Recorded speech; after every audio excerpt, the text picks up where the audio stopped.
Alhamdulillah, semoga Allah berbiasa bisa bersama dengan bapak-bapak semuanya. Insyaallah semoga Allah senantiasa berikan kita semua istiqomah, Allah berikan kita nikmat sehat, nikmat sempat, terutama pula nikmat iman dan nikmat Islam. Semoga Allah berikan kita hamba yang senantiasa bisa bersyukur telah Allah berikan nikmat tersebut. Salah satunya dengan senantiasa terus belajar Al-Quran. Insyaallah semoga hingga akhir hayat kita. Amin ya rabbal alamin.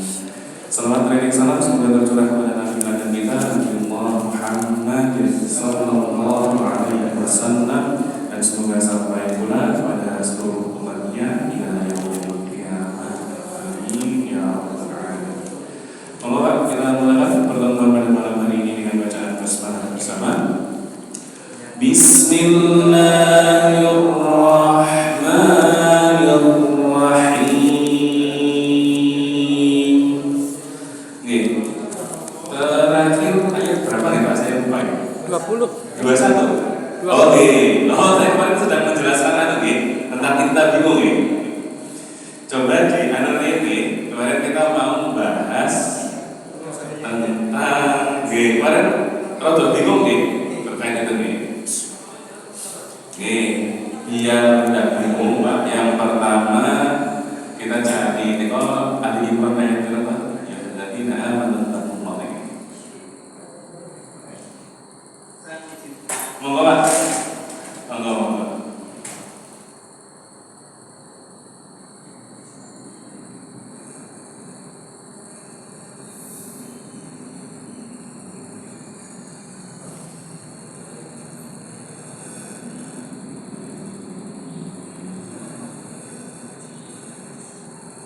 Ayat 102 ya.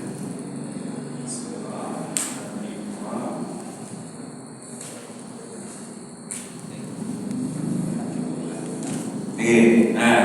Monggo dibuka dulu surah Ali Imran sebelum kita lanjut surah Yasin. Dibuka dulu surah Ali Imran ayat 102. Monggo. Halaman 63 kalau sama. Ini untuk menjelaskan konsep yang kemarin ini. Jadi sebenarnya kalau konsep alif yang tidak ada tandanya menentukan apakah dia ali atau u paling betul sebenarnya dengan belajar bahasa Arab.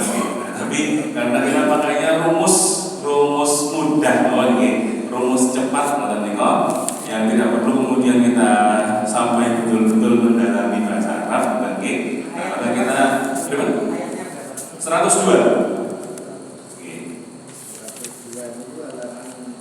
63. Surah Ali Imran ayat 102, halamannya 63.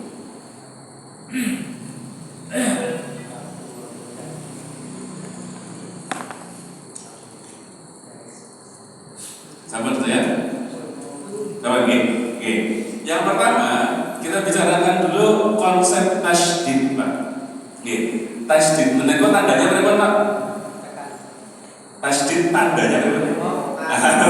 Seperti angka 3 tapi dekat ke atas Jadi angka 3 yang tidur di atas. Ini kan tasydid. Nah, kita bahas dulu konsepnya tasydid, Pak.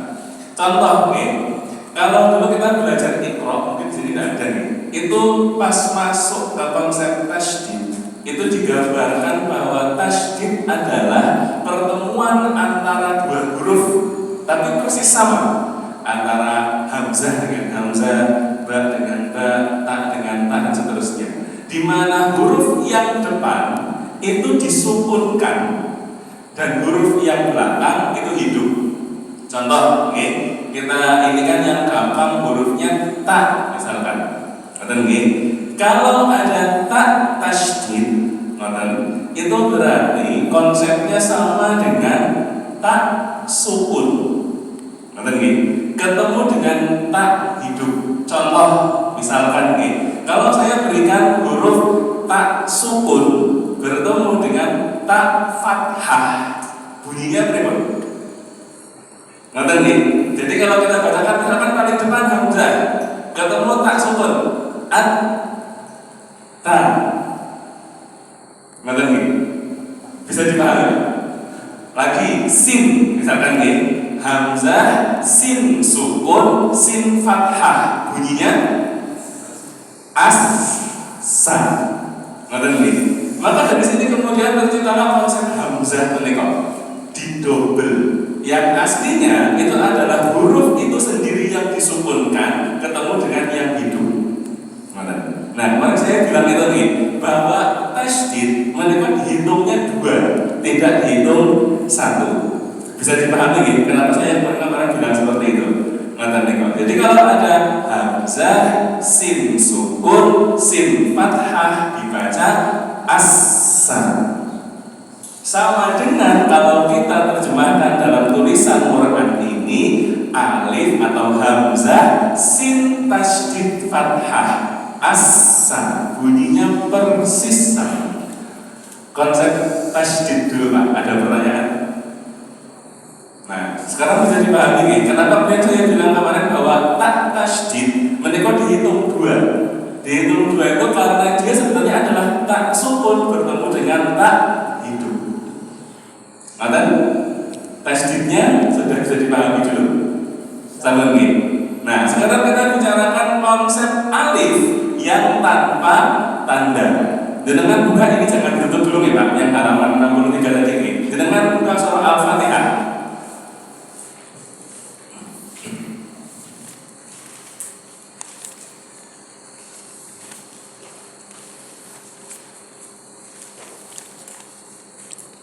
Sambung Al-Fatihah, halamannya halaman 1 nih. Halaman 1 surah Al-Fatihah. Jadi Pak, kalau kita ketemu dengan alif yang tanpa tanda ada di bagian paling depan atau awal ayat, atau awal kalimat setelah waqaf, pilihannya ada 3. Alifnya bisa dibaca A, bisa dibaca I, bisa dibaca U. Nah, ini tergantung Pak. Kalau paling betul belajar bahasa Arab ya, untuk menentukan A, I atau U-nya. Nah, tapi kita pakai rumus mudahnya nih. Kapan alif yang tanpa tanda ini kalau dibaca A, rumusnya apa Pak? Masih ingat? Kalau alif lam, jadi kalau alif tanpa tanda itu adalah dalam rangkaian alif lam, dia pasti dibaca A. Contoh ayat ke-3 surah Al-Fatihah. Betul nggih? Itu tidak ada tandanya. Tapi kita semua sudah tahu ayat ke-3 menika selalu dibaca Ar-Rahmanir-Rahim. Tidak pernah Ir-Rahman, tidak pernah Ur-Rahman. Leres? Nanti ini berlaku di semuanya Pak. Kalau panjenengan ketemu alif yang tanpa tanda, kok dalam rangkaian alif lam dan dia paling depan, cuman ini kok Pak? Dia paling depan. Kalau di tengah-tengah alifnya ini tidak dibaca. Tapi kalau alifnya paling depan, dia akan dibaca A, I atau U, tergantung rumusnya tadi itu. Kalau dia alif lam, dia pasti dibaca A. Alif lam dulu, ada pertanyaan Pak? Sama nih. Nah, kalau dilanjutkan dari ayat 2 ke ayat ke-3, maka alifnya tidak lagi di depan, tetapi di tengah. Maka kalau alif tanpa tanda ada di tengah, dia dianggap tidak ada. Cara membacanya Alhamdulillahi Rabbil Alamin. Nah, seolah-olah alifnya tidak ada, langsung masuk ke Rabbasy. Tapi kalau alifnya paling depan, dia tidak ada tandanya, dia dalam rangkaian alif lam, maka dia dibaca A. Sama? Nah, sekarang Pak, kalau misalkan alif tanpa tanda itu bukan dalam rangkaian alif lam, maka pilihannya 2. dibaca I atau dibaca U? Kata lagi. Nah, pertanyaannya kapan dibaca I, kapan dibaca U? Pak, kalau panjenengan perhatikan ayat 6 surah Al-Fatihah, di sana sudah tertulis ihdinas siratal mustaqim. Terus nah, sekarang saya minta tolong Pak Ikhlas atau Pak Andre yang pakai ini Pak, pakai HP. Ada mushaf Madinah Pak? Mushaf versi Madinah. Nanti kalau dilihat di mushaf versi Madinah, ayat ke-6 ini aslinya alifnya itu tanpa tanda Pak. Jadi bukan I, tapi alif yang tidak ada tandanya. Di mushaf Madinah digambarkan dengan alif hamzah wasal di atasnya. Ada seperti huruf shadnya di atas. Enten betul Pak Andre? Nih, mushaf versi Madinah.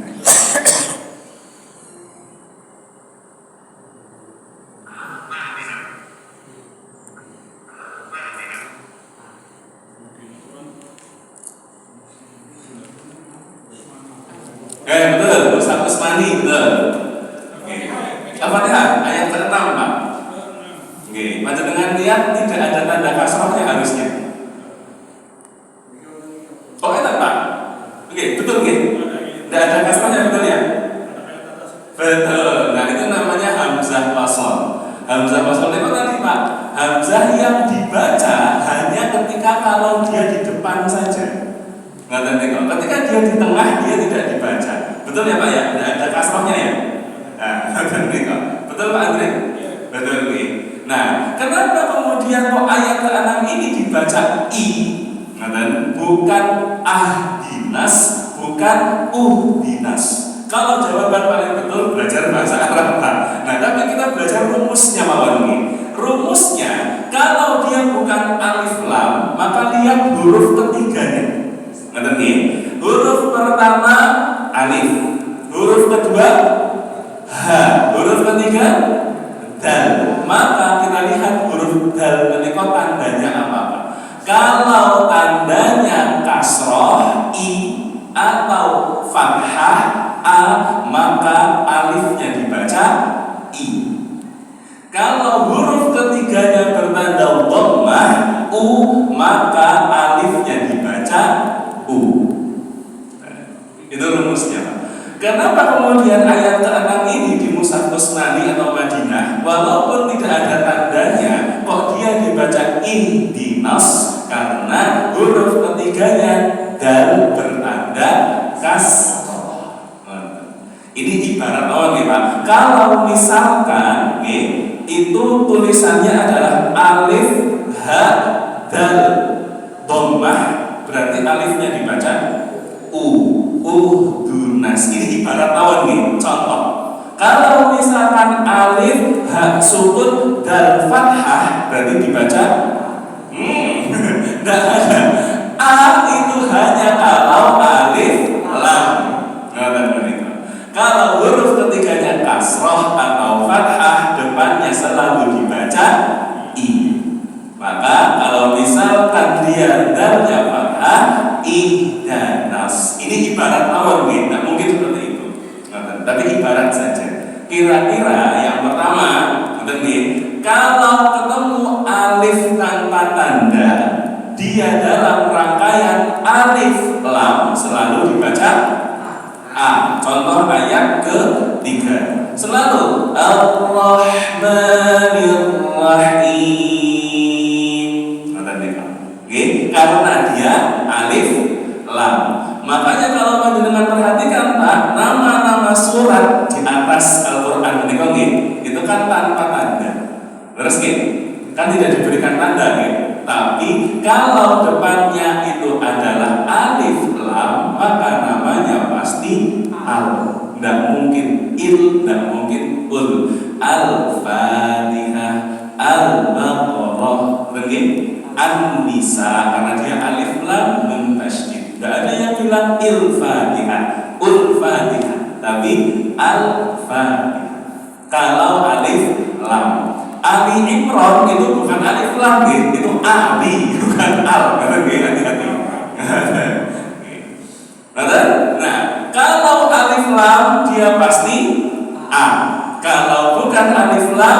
ingat huruf ketiga. Kalau huruf ketiganya fathah atau kasroh, alifnya dibaca i. Kalau huruf ketiganya dhammah, dia dibaca u. Makanya ayat ke-6 ini kalau kita baca ihdinas, bukan ahdinas, bukan uhdinas. Ada pertanyaan dulu Pak, rumusnya? Sabar? Jelas ya? Nah, sekarang kita kembali ke surah Ali Imran tadi Pak, halaman 63. Oke. Surah Ali Imran halaman 63 ayat 102 itu adalah ayat yang paling sering dibacakan oleh khatib Jumat ketika muqaddimah. Oke. A'udzu billahi minasyaitonir rajim. Ya ayyuhalladzina amanu taqullah.